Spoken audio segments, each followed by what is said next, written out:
The smell of smoke hit me as soon as I walked through the gate.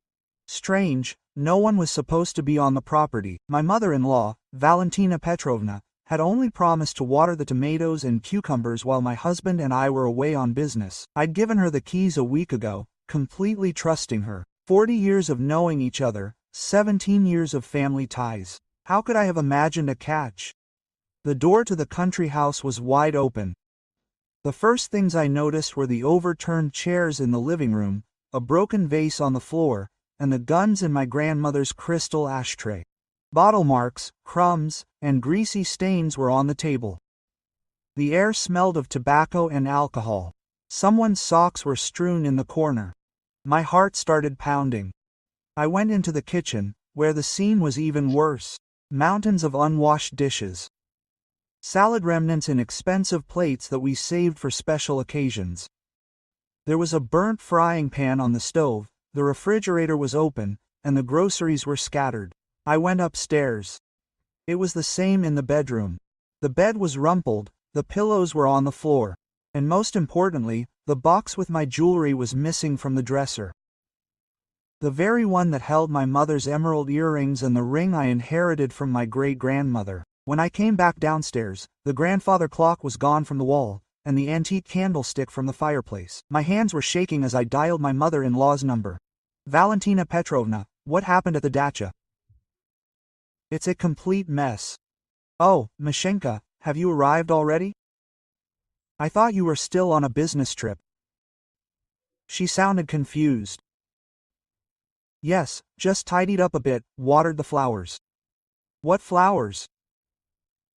It looks like the whole neighborhood has been out here. And my jewelry is gone. Jewelry? What are you saying, my dear, what jewelry? Maybe you left it in town? I hung up. No, that wouldn't do. I remembered the CCTV cameras. They'd installed them last year after the crash series in neighboring areas. I turned on my laptop and logged in. What I saw exceeded all my expectations. Valentina Petrovna wasn't alone with her. There was a whole group, 5 people, men and women in their 50s and 60s. They brought a grill, skewers, a case of vodka and cognac. They threw a real feast. The recording showed them grilling meat, laughing loudly, and dancing to music from the speaker. My mother-in-law took center stage, showing off the house, as if bragging about her possessions. And at 11 p.m., the real revelry began. One woman tried to dance on the table but fell, knocking everything off the countertop. A middle-aged man urinated right on the rosebed. But the worst part came at the end. As the group was getting ready to go home, I clearly saw one of the women stuff my jewelry box into her bag. Another hides her grandfather's watch under her sweater. The man takes the candlestick, and Valentina Petrovna sees it all and says nothing. Moreover, she helps them carry their things out to the car. The blood rushed to my head. For 17 years, I considered this woman almost like a mother. I listened to her lectures, endured her criticism, cared for her during illnesses. And she brought thieves into our house, saved all the recordings on a flash drive, took screenshots of the most important moments. Now I had ironclad evidence. Valentina Petrovna called again. Come to the dacha right now and bring all your friends. Why, Mashenka? What happened? You'll see. I'll wait in an hour. If you don't come, I'll go straight to the police with the video recording. There was silence on the line. What video recording? From the surveillance cameras, where you can clearly see your guests carrying out my things. She arrived 40 minutes later. Not alone, with 3 people from yesterday's company. A thin woman of about 60, a plump man with a beard, and a youthful-looking woman in a bright dress. Here, meet my daughter-in-law, Maria Valentina Petrovna. She tried to force a smile. Mashenka, this is Tamara Ivanovna, Viktor Semenovich, and Elena Mikhailovna. Nice to meet you. I stood on the porch, not inviting anyone in. Where are my things? Tamara Ivanovna brazenly raised her chin. What things?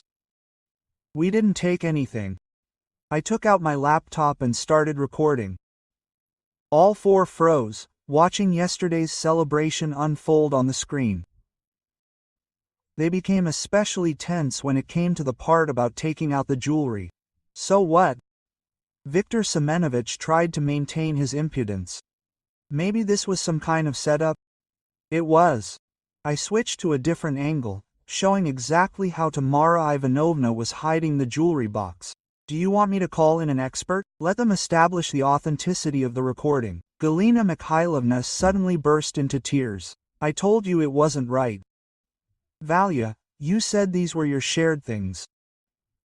Shut up, my mother-in-law barked at her. So that's it. I felt everything inside me go cold with determination. You have two options. First, in an hour, all my things will be on this table. Every single one. Second, I'm filing a lawsuit tomorrow morning. With evidence, testimony from neighbors who complained about the noise, and an expert assessment of the damage. Are you crazy? Valentina Petrovna tried to go on the offensive. I'm like a mother to you.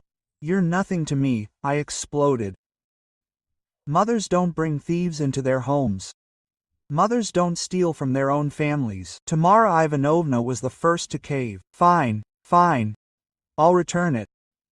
Just not to court, please. My grandchildren have work.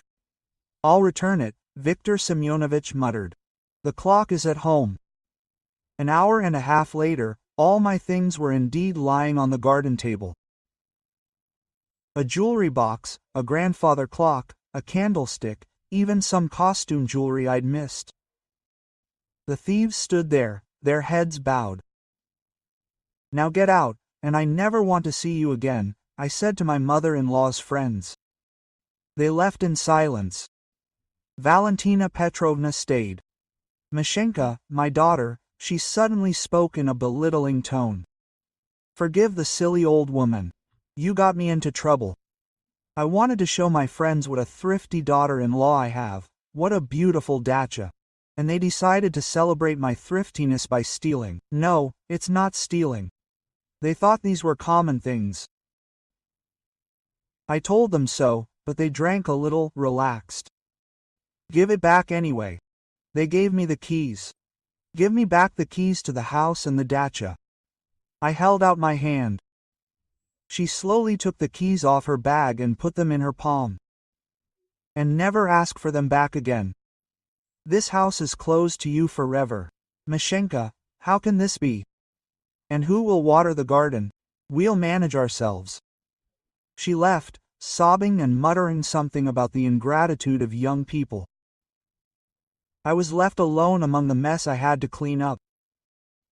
But strangely, my soul was at peace. For the first time in 17 years, I set boundaries and refused to be taken advantage of. The trust that had built up over the years was shattered in one evening. But I realized that sometimes the most painful lessons are the most valuable. When my husband found out, he fully supported my decision. He said it was high time to stop this lack of brotherhood. We really do water our own garden now, and our family relationships have become more honest, albeit colder. Do I ever regret it? No, some things are unforgivable, and self-respect is more valuable than any family ties. Thank you for listening to the end. If you found this story interesting, subscribe to the channel and like it so you don't miss new videos.